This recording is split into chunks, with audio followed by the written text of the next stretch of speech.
vais vous parler d'une notion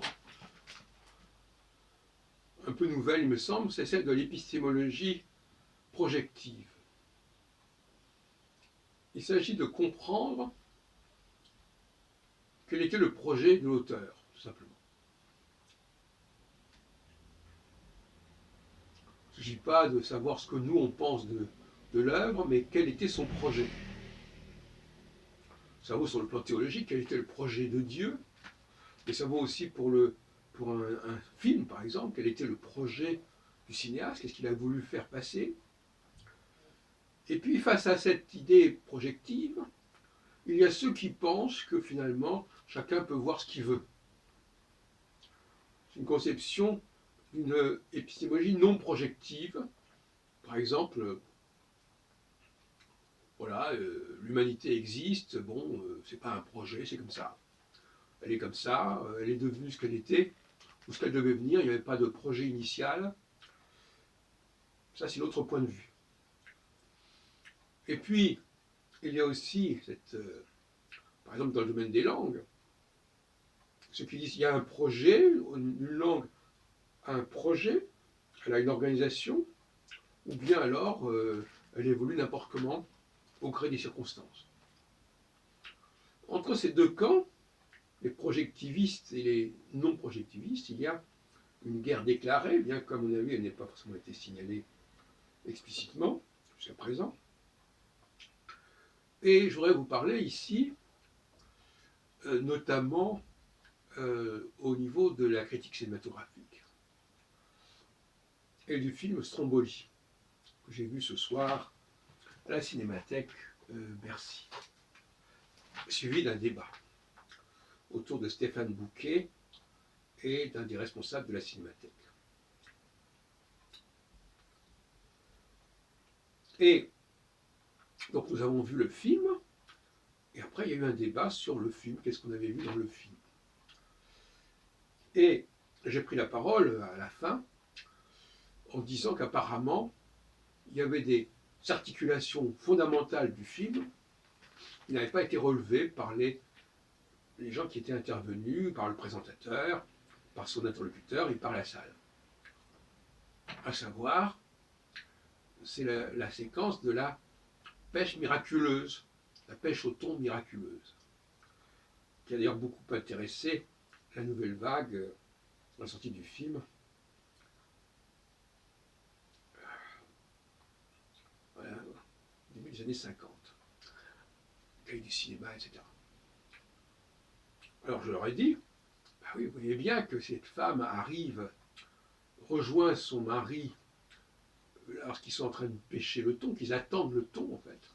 Ils ont mis des filets, etc. Ils attendent le thon. Et quand les marins, les pêcheurs voient arriver cette femme, qui n'a d'ailleurs pas tout à fait la bonne cote déjà, puisque bon, elle a eu des relations compliquées avec son mari, etc., et puis qu'elle est une étrangère, les gens se disent, ah bah alors il manquait plus que ça va mal se passer cette pêche au thon. Et puis au total, non, pas du tout, au contraire, c'est une pêche miraculeuse, les thons abondent extraordinairement, et donc par conséquent, il y a là une dimension qui a totalement échappé aux commentateurs de cette soirée.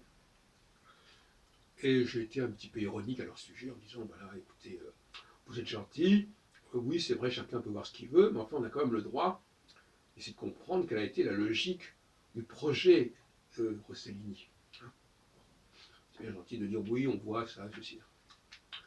Et qu'est-ce que j'en déduis? J'en déduis que la difficulté qu'il y a à capter le projet, capter un projet divin, projet d'une langue, projet d'une constitution, tout est projet, et ce projet, pour différentes raisons, peut avorter, peut être déformé, dévoyé.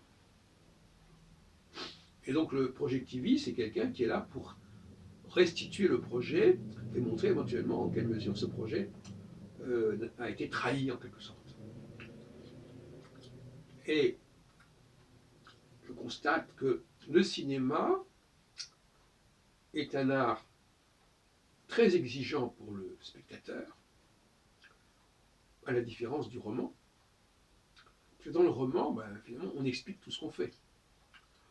Au cinéma, une seconde d'inattention et on ne comprend plus le film. Je donne plusieurs exemples de ce type. Euh, des choses qui sont décrites par le menu dans un livre et qui là relèvent parfois d'un geste qui prend quelques secondes ou d'une parole qui passe comme ça très très vite, qui fugace.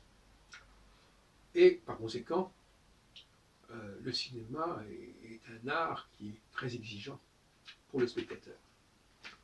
Alors il y a les très bons. Donc là aussi, on retombe dans le fameux débat sur le projectif.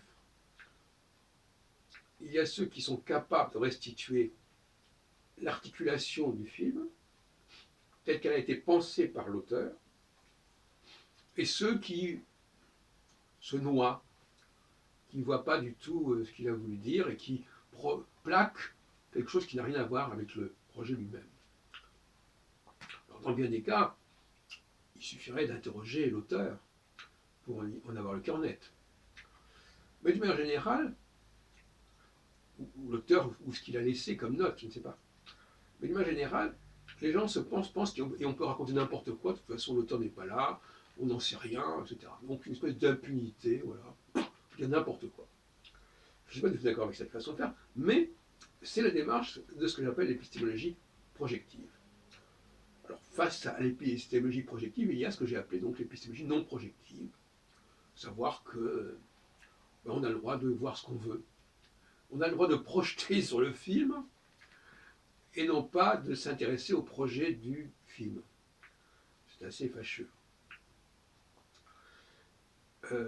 Mais ça montre bien que le cinéma, ma conception du ciné-club, enfin puisque finalement c'est un peu ça qui fait,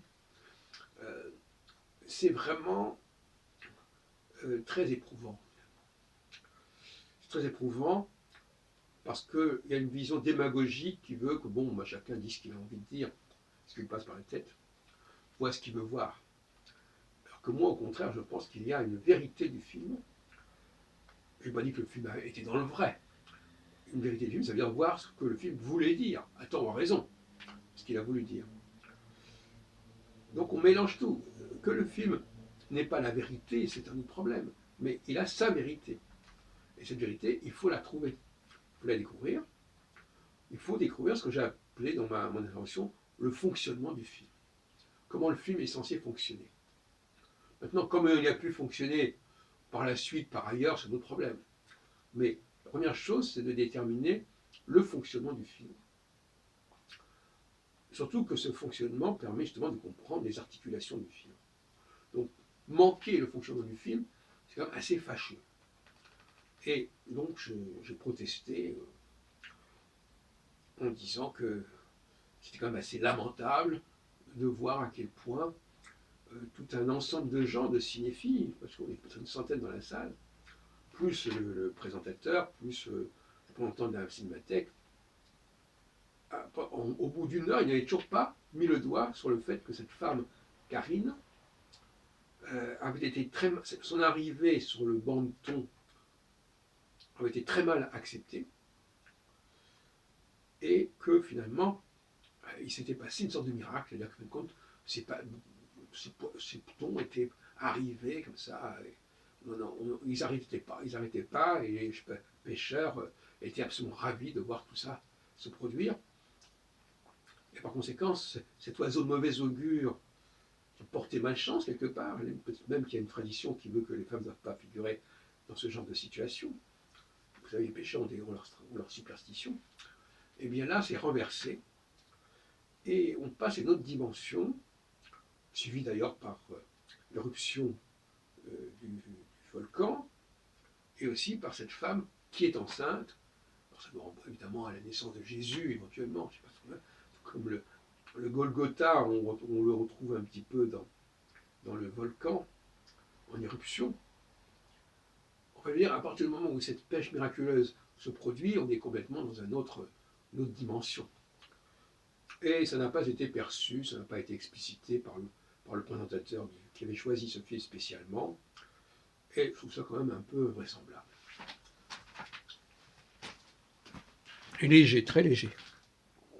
Et même quand on a donné l'explication, il y en a qui disent non, non, c'est pas ça, non, c'est jamais qu'une pêche au thon.